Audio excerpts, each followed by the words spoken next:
परमार वंश की एक ऐसी महान रानी जिसने मुगलों के नाक काट दिए थे।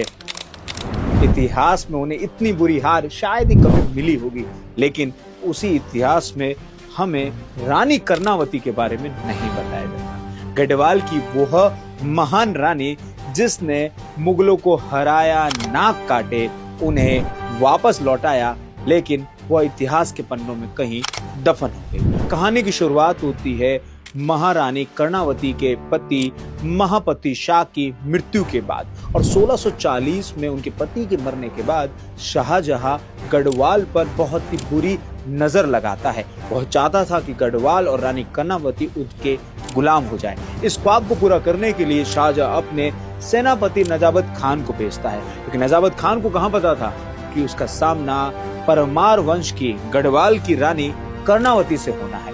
रानी कर्णावती मुगलों की सेना की इतनी बुरी धुलाई करती है अपने गोरिल्ला टेक्निक की मदद से कि मुगल सिपाही पूरी तरीके से हार जाते हैं। लेकिन बात यही खत्म नहीं होती। रानी कर्णावती हारे हुए मुगल सिपाहियों की नाक कटवा देती है, इसीलिए उन्हें नाक कटी रानी भी कहा जाता है। और रानी कर्णावती इसलिए करती है ताकि मुगल को ये हार हमेशा याद रहे कि वह राजपूत महिला से हारे थे। वो इतने शर्मसार हो जाए कि कभी दोबारा गढ़वाल की तरफ देखे नहीं, और इस हार को नजाबत खान कभी भुला ही नहीं पाया। उसके बाद उसने रानी कर्णावती के सामने अपने हथियार डाल दिए। अभी बड़े अफसोस और दुख की बात है कि हमें रानी कर्णावती के बारे में बताया नहीं जाता। आई रिक्वेस्ट टू एवरीवन कि अपने स्कूल टेक्स्ट बुक्स में इस बारे में लाइए, पढ़िए, अपने बच्चों को बताइए कि राजपूत वंश की एक ऐसी महान रानी थी जिसने शाहजहां के ख्वाब को और नजाबत खान की नाक को, दोनों को तोड़ दिया।